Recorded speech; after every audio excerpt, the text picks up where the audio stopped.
Welcome to the Inspiring Sustainability Podcast and live Periscope. I am delighted today to be here with John O'Brien, who's the European partner of the Omnicom's 100 agency. But something that he's been in the industry for a long time. He's been working on things around the power of purpose, which is he's written a book on it now, along with his colleague Andrew Cave, and we'll be talking a little bit about that. But what the sort of really drives John, I think, is how purpose drives culture and decision making in businesses. So we'll be talking about that today. Looking at some trends in social enterprise and B Corps and how that movement is growing, and then also how the challenges can be dealt with in organisations for adopting a more purpose-led culture. So, welcome, John. Thank you, Adam. Great to be here. Yeah. And maybe to start off by just giving us an overview of your career, which has kind of brought you to this point now. Right, okay. Well, Adam, thank you. It's great to be here today to talk about this. I think the start point, which may seem a slightly odd one, was that I spent 10 years in the army. And when I came out of the army, what many of my contemporaries did was head straight for the city to make their fortunes. And actually, I found that wasn't really what I wanted. I wanted something that reflected some of the purpose, some of the ethos that I'd actually experienced in the army. So I chose to go into the not-for-profit sector. And I've spent almost 25 years in the interface between charities, public sector, corporates, trying to make things happen through campaigns and initiatives that would have predominantly been called CSR. But obviously over the last 7 to 10 years, we've seen a shift around what I'm talking about, which is the ethical purpose at the basis of the way in which organisations operate. During that period, I spent 10 years at Business in the Community, which will be well known to many of your viewers and listeners. I was director of the Prince of Wales's personal programmes there, so that gave me a great privileged insight across the whole spectrum of his interests. And then 7 years ago, I decided to leave that to set up my own agency. I was very fortunate that Prince of Wales became my first client. We grew a purpose agency over the last few years, but I've now moved that with my associates into Omnicom's 100 agency. And so that's a good first client to get on the books in terms of credibility. It was helpful, opened a few doors. Sure. So what, obviously you've written the book on it comparatively. Tell me, what does purpose do to help drive the culture and decision making? Yeah, what I would say before we actually just address that possibly is just to reflect upon what's happened over the last 10 years since the financial crisis, because actually, although ethical purpose has been at the heart of many people's operations and businesses, actually I think the financial crisis affected people in very different ways. Many in business thought actually we have to do something different. I don't want to be associated with the worst aspects of perhaps what had happened in various sectors. And others, when they were looking and embarking upon setting up their own businesses or becoming entrepreneurial, decided to put their purpose, an ethical-based purpose, right to the heart of what they did. So I think there was a cultural shift. And so what that has meant in terms of the environment that people have been operating in is that there's been a recognition that this is not now about CSR programs sitting on the periphery or a specialism that people can turn around and say that's done over there by those specialists. But that actually at the heart of the most potentially viable, long-term, sustainable businesses and social enterprises in that mix has to be actually why they are created in the first place. And people have wanted to really understand that better. And a lot is said about millennials coming in and people having expectations, and I think there's an element of that as well. But I also think it's slightly insulting to the baby boom generation like myself to think that none of us cared about anything beforehand. We did, And so I think actually across all generations, you've got people actually wanting more scrutiny around their products, their services, their businesses, and how society works. So that's been the external cultural shift. I think what we've seen internally, if I look at those two, let's look at the two main groups. You've got the established businesses, be they PLCs or privately owned, that have had a long-standing track record of being in existence and possibly being, let's say, seen as good responsible citizens by doing a number of sustainable programs, environmental programs, community engagement, or whatever. The leadership in many of those businesses is now saying, let's try to get back to the core of why we exist. And let's see if we can align within our operations that clarity of purpose, the communications, the decision-making, the strategy, because it's not disputed anymore. That is the way to drive success. That is the way that you enhance performance. So walking up the corridors in our own building here, I know that people are motivated and engaged on what we do because they understand why we do it. So you have that desire from established businesses to bring that back into the core. And we do a lot of advisory work in that space. And a lot of it was reflected through the book that I wrote earlier in the year with Andrew. And then the second aspect in terms of people starting up businesses, actually the way that they want to recruit people, the way they want to create the culture is going to be based on their own values. So you see great proliferation now of people setting up businesses or social enterprises or, let's say, charities with a sort of trading purpose or whatever. Across that, those founders, those people who've decided to take a slightly different way to create value in the world, are actually wanting to build that culture based on the values that they hold dear. So they'll attract the same people. That's common sense, And so actually that's what we're seeing in both regards. Yeah, and so what I'm hearing you say is something that's actually a theme of this series, which is game changers. That could you actually give me highlights one or two game changing sort of organisations or individuals that are being sort of really making a difference either within their organisations or through what they're doing to the wider business? Sure. I mean, I think that it's very easy to pull out names such as the likes of Paul Pogman and people like that who are renowned for actually driving the sustainability agenda through the business and thereby creating a clarity of purpose around that and seeing the advantage of that. I won't necessarily go down the route of saying game changers as such, because I think one of the things is that I really believe that it can be done by anybody at any level in the organisation. Within any type of organisation. And I don't mean that just in a flippant manner. The reality is that culture is created and the way in which values are created in a business is not just a top-down approach. You actually, a friend of mine has this analogy of how you create things within organisations similar to making coffee. You either have a percolator that percolates the culture up, or you have a cafetiere that pushes the culture down. Well, actually, what you want is a percolator.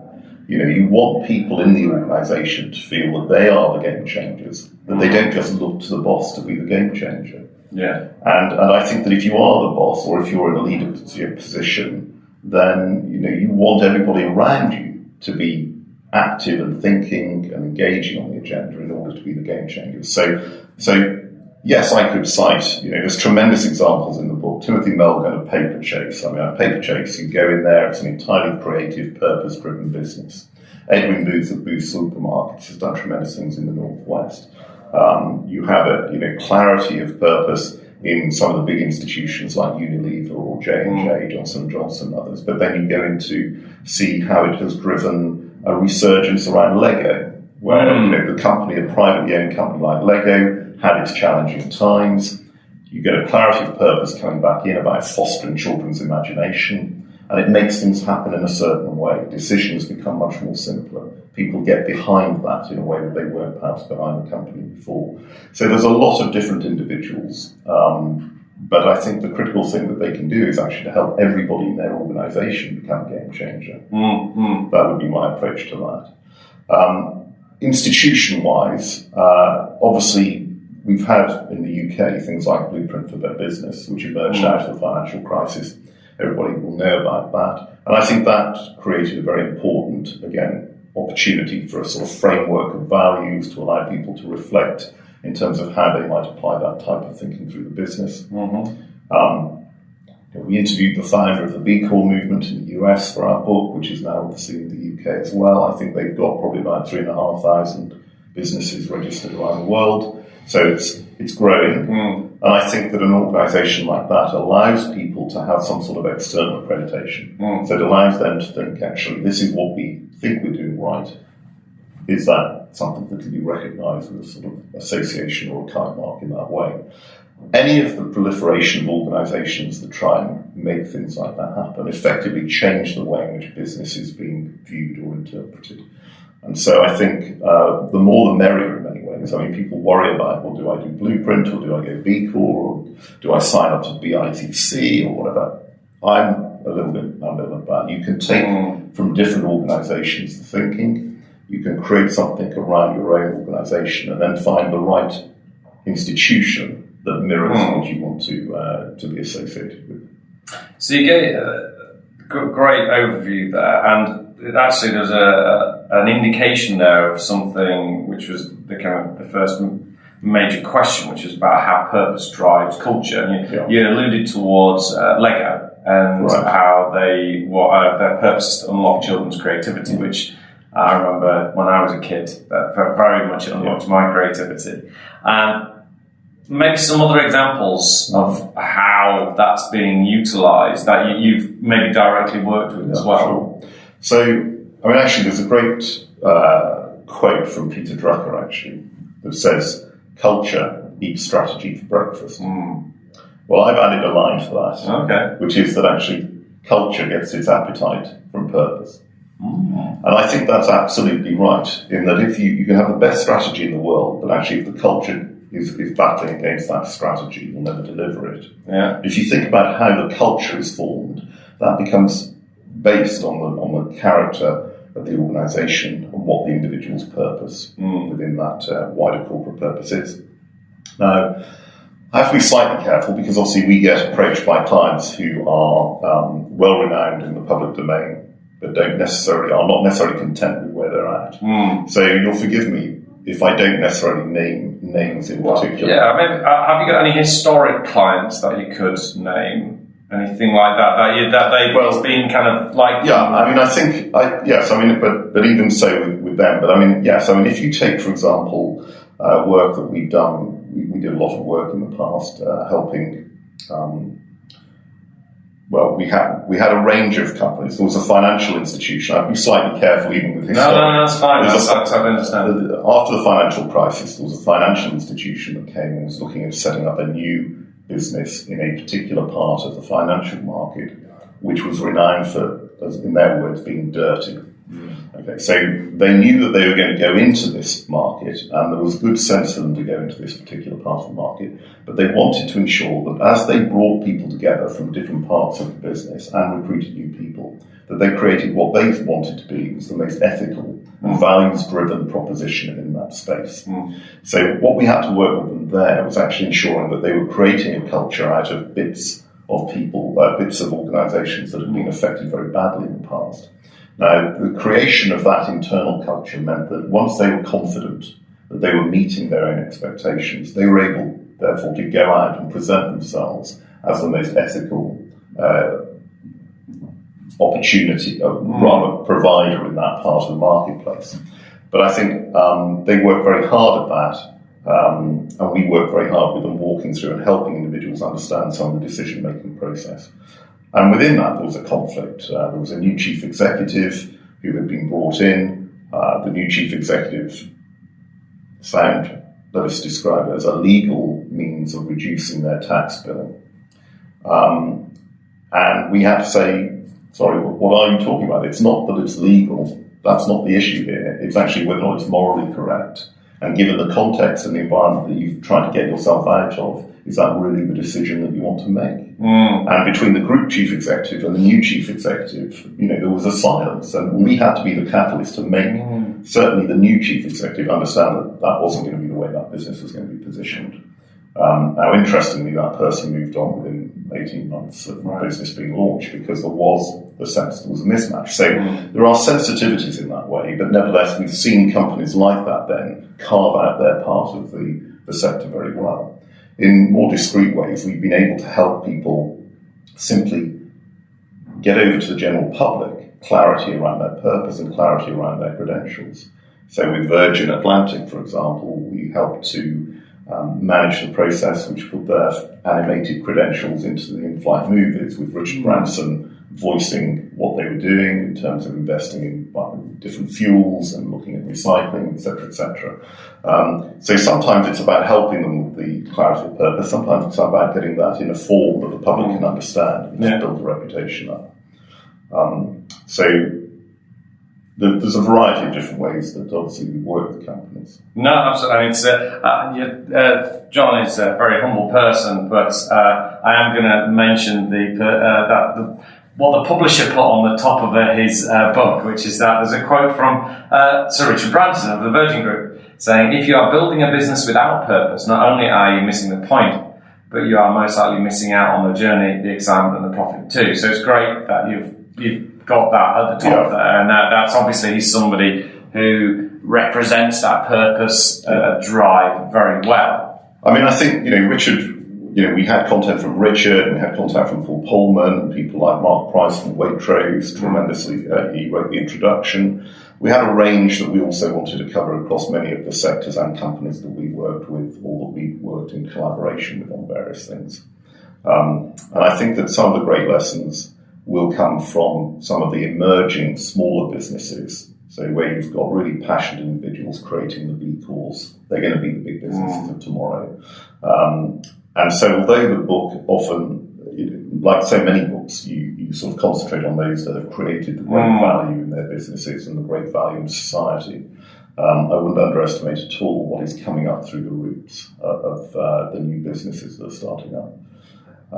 There's some really exciting things, So that's there's a couple of little points I will do, because that's giving a natural seed into the trends in the social enterprise, the B Corps, those are coming. But I think one of the things that I just want to remember whilst I remember, actually, it has the book's not just something that's gone out there and disappeared in the ether. It's I understand it's done quite well. It got top 10 Amazon business books, top 3 W.H. Smith. Yeah. So there's obviously been quite a bit of quite good uptake. Nobody's more surprised than I am in a way. I shouldn't possibly say that, but I think that you don't know when you're writing something that's effectively a niche. I mean, I say it's a niche proposition. I think everybody should understand this. Yeah. But, you don't know whether or not it's going to actually resonate and go very far. But we were delighted, yes. It got to number 3 in the W.H. Smith business book charts, which was great. I think it's still in the top 10. And in the Amazon category, it got to the top 10, And just actually, before we move on, what was the actual direct inspiration for kind of you going, right? Because writing a book is...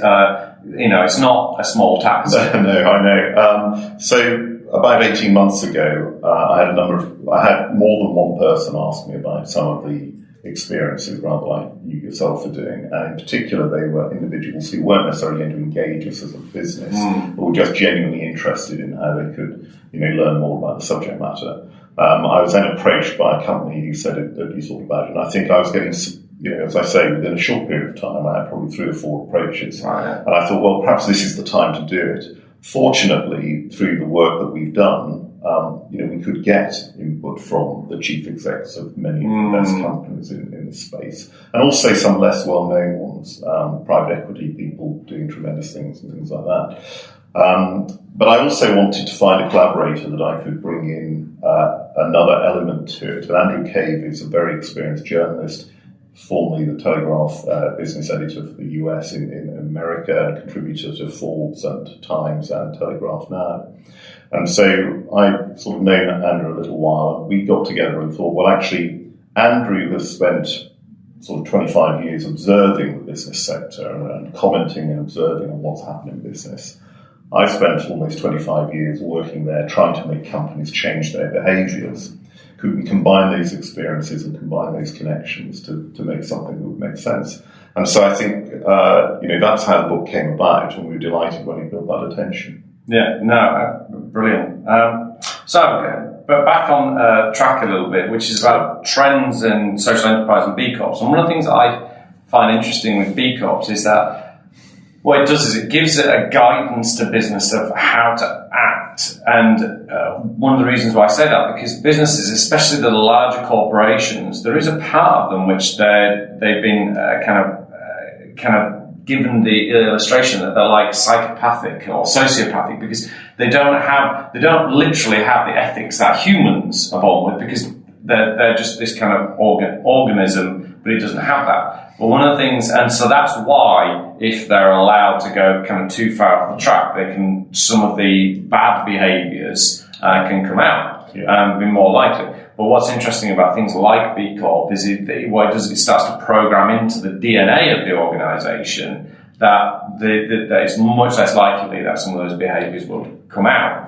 And so it's fascinating that you're working in this field, and I'd be interested in just general thoughts on the trends and what your thoughts on that are. Well, I mean, I think just to go back to your point there, the first thing that I would say is that certainly, I don't know the stats about this, the majority of B Corp at the moment, and B Corp may come back on me, but the majority of B Corp at the moment are what will probably be small to medium-sized businesses. There are larger businesses going through or have gone through that process, which is commendable, and that's great. And of course, I think that will grow and that will be enhanced as time goes on. Actually, my interpretation of the various schemes and opportunities for business to, let's say, get accreditation or frameworks to their behaviours is that actually, many people are attracted to a certain mechanism because it naturally fits where they are at or how they operate. So certain institutions will always attract perhaps the larger PLCs and multinationals, and they need to be helped on their journey through those institutions, whereas B Corp or others might attract different sizes. However, I think the critical thing is that you do want a business to get, regardless of size or where it is, you want a business to get to the point where, regardless of who's at the head of the business, the culture stays ethical and stays the same. I don't know whether or not, or rather what I was going to say is that the mechanisms, such as B Corp or accreditation in some other way, are certainly important in that, because if somebody takes over a company that has a great reputation and legacy of working in a particular way, then why would you try and destroy that? Because part of the value of the business will be based on those values, credentials, and the reputation that's around that company externally. So if you were to be appointed as Chief Executive of Marks and Spencer's, for example, and you look at the great work they've done on a variety of genders over the last sort of 15, 20 years, built on a legacy of family ownership, etc., you're not going to go into Marks and Spencer's and decide to come out and back away from all of those things, because you'll know fundamentally you'll be taking value off the reputation and value off the brand. And we've seen this actually happen where it's worked the other way around. If you look at the value that was stripped out of Volkswagen because of the scandal there, or if you look just recently, the complete collapse of Bell Pottinger. These are extraordinary demonstrations of where activity that has not met certain expectations externally, either government or public expectations, has led to massive loss or even the demise of global business. So actually, if you're a CEO worth your salt and you come into a business that's got such a reputation, you're going to guard that jealousy. But most importantly, that should be guarded by everybody in the business. So I go back to the point that actually it's everybody sitting at that desk. It's everybody standing at a till of Sainsbury's. It's everybody standing there saying, actually, that's not acceptable behaviour for this business. Because they are guardians of the reputation as much as the people at the top, in my way. And of course, if you look at the longevity of CEOs and things of that kind, then often it's the people in the business will be in the business far longer than the chief executives will be. So I think with all these external mechanisms, yes, fantastic, they have a place to pay. But actually, where that is that helps most strongly will be actually the people in every part of the business, hopefully. Yeah, definitely. And so, what other sort of trend or trends could you highlight that you think? Well, I mean, I think one of the trends that we've seen, and I think there's still a way to go, is actually what I would describe as the spectrum between business on one side and charity on the other. When I started 25 years ago, it was the world was very simple in many ways. There was business, and business did what business does. And there were charities, and charities did what charities do. And then you had the odd thing like a co-op or a John Lewis or whatever, which seemed still business orientated. Now, of course, it's not like that at all. You have this spectrum, and organisations play across a much broader space in each of those spectrums. And I think, therefore, actually, what we'll get to will be the point where people won't necessarily even see it in that way. So walking down the high street, you won't necessarily consider that as a charity shop or main retailer. We'll get to the point where they're just retailers. you'll look at your service delivery around care, for example, and you won't know if it's the public sector, a charity, or a corporate delivering it, because actually the institution behind these services won't matter to a great extent. It will be the quality of the delivery and how that's perceived externally.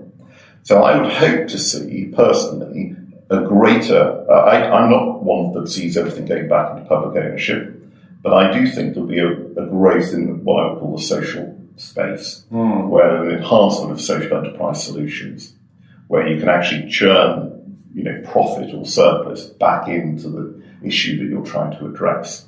And if you look then at what investors are looking for, and both impact investors or even philanthropic investors that want to see it put on a business case but don't necessarily want financial return, that's the space where there'd be growth. And that's something which I think is great. I think with regards to, there may even, actually to finish that off, there may even be government opportunities, certainly in the UK, to try and encourage that even more so through tax breaks or whatever. That should be something that should be looked at. And then I think the other great thing which I say in the book, I genuinely believe, as many people do, that actually purpose and the rediscovery of purpose, both individually, as communities and in corporates and organisations, will be the biggest, most important non-technological advance we'll have this century, because we've got to get back to thinking, what are we about? What are we about as individuals? What's the value in my life? What is the impact that I can have in my community? What is my legacy? How do I collectively get together with others through business or organisation to enhance and amplify that? And I think people are looking for purpose now. And so the rise of that in business is, again, just a reflection of the rise of that in ourselves as individuals, which is why we have so many different opportunities to meditate, go off, find ourselves, and goodness knows what else, because we're all concerned with actually the inner self. Well, actually the inner self feeds into the wider community sense of purpose as well. And would you say that where that kind of, this desire to return to purpose is actually partially because that in many countries we've kind of moved on from a religious-based society, the religion or aspects of society kind of gave that purpose, and so it was kind of there in the society. Now that's drifted away, so now it's kind of like we've got to return to that, or is it something else? Well, I think, there's no doubt that faith, regardless of what type of faith, for some people gives them a purpose in life. I would say that for the vast majority of people of faith more than give them a purpose tends to give them a framework through which to live their life. So it's slightly different, right? Okay. Personally. But I do think that what you're getting at is the fact that the more in which we have got into a situation where we know, certainly in the countries that we're in, the Western hemispheres, where we have access to everything, technology, etc., there is this great trend back to thinking, well, actually, what is the true purpose? It can't just be about greater consumption. And actually, the younger generation, particularly now, don't measure their life by basis of what they own so much. It's more about the experience. We know that through the work that we do in a variety of different ways. So people are looking for the experience. So we're even thinking about changes in sectors such as the luxury sector. The luxury sector, which has always in the past been, yes, there's been services there, but it's often been about, have a better watch or have a better car or have a gold-plated or whatever. That's not the case now, because increasingly people are looking at the quality of the experience as a luxury in their life. So it might be about going and volunteering in Africa. It might be going and doing some extraordinary extreme challenge in the Arctic or whatever. It's an experiential thing. And that's because I think we as humans have now started to think better. We've consumed all this stuff. We've created this world. But actually at the heart of what we are, what is our purpose? Now, for each and every one as an individual, you could go through a process and say, okay, my purpose is to help people in this way. Personally, I share it in the book, as Andrew does as well. It took me years to find out what I really understand as my own purpose. But when I look back across my life, I realise that when that is aligned with the jobs and roles that I've had, that's been where I've been happiest, and that's where I've performed my best. And actually, I realise that my purpose in life, and it may sound very grand, is to encourage and allow people to maximise their own opportunity in the best they can do. And I think that's been through some of the charity initiatives I've created. It was the same when I encouraged my young soldiers in the army to do better. And I realised, sort of perhaps a little bit late, that actually what I like to do is provide people with the opportunity to do better themselves. That's what I try and do. Now we do it with business and charities and others, but we try to do the same thing, allow people to maximise their opportunity. You'll have a different opportunity. Andrew's sort of purpose is based upon informing the world and making sure that people have better information, therefore are capable of making greater decisions. And I think if we can get that sense ourselves, that informs the type of business we want to be a part of. Definitely. No, it's I definitely have a purpose. Like, really, it's my somewhat grand purpose is about human evolution and how we grow and learn as a species, and how I can contribute to that through the understanding and engagement that I can give. So, just you mentioned about Watcher. We're coming to the end of this time. Yeah. So, just maybe finish on one sort of challenge that you've seen in organisations, and maybe also how you've already alluded to how you deal with that directly, which is like through the percolation sort of. But can you give us a bit either other challenges or a bit of detail about how you've done some of that? Well, I mean, just on the percolation bit, the critical thing is that once you've set a purpose and you've got clarity around the management team, they need help often driving it through the organisation. And actually, there's therefore an employee engagement process that one needs to be able to go in there and help other people take ownership of that purpose. Purpose cannot sit just at the top table. It needs to be owned by everybody. However, I think just to finish, the two other things which I think are worth commenting on. One is the short-termism, which is an issue in business particularly. So, actually the drive and the requirement on many companies to report quarterly, etc., means that decision making is it's done to hit those targets quarterly as opposed to necessarily the longer term development that's perhaps best around the business, or most ethical, or most sustainable. And I think if you could get away from that short-termism, that would be very helpful. And I think the other big issue we have in society is this the issue around investment. So if somebody's trying to raise money for a great ethical business now, part of the issue is that you'll talk to investors who are instantly talking about getting their money back in 4 years' time. So they have no long-term view. They have no long-term commitment around the purpose of the business. And therefore, unfortunately, we have this society that's all geared around the quick or the short term. If you could get, certainly for those people trying to create purpose-driven businesses, a means of getting investment that wasn't just thinking, right, you haven't even set your company up, but I want to know what you're going to give me in 4 years' time when I liquidate my ownership of it. Why would you try and exit from a business that's got a great purpose that you've put your heart and soul in simply because your investors want to extract in 4 years' time? So there are certain societal aspects that need to change. I'm afraid are a little bit beyond me or my business, but they're certainly there that we can try and advocate and try and comment on. Definitely. Well, that's I think is something that we really need to work on. I'm interested and passionate about as well. So, bringing this conversation to an end, I think one thing that I'm definitely going to take away from this is that if culture does eat strategy for breakfast, then I love the fact that culture gets its appetite from purpose. Yeah, it's been a fascinating conversation. I hope the listeners and viewers have similarly enjoyed it. And so, John, if they want to find out more about you, connect with you, understand what you're doing, social media platforms. Yeah, yes, even I'm on Twitter and I'm on LinkedIn. People can track me down there. Very happy, or they can find me at Omnicom's 100 agency here in London. We have presence in the US as well, but certainly happy to have a conversation with anybody about it. Yeah, and what just as Twitter, we've been live streaming on Twitter. What's your Twitter? It's at John, John, Ritt, W-R-I-T, Large. John Ritt Large. Don't ask me why, but that's what it is. Right, okay.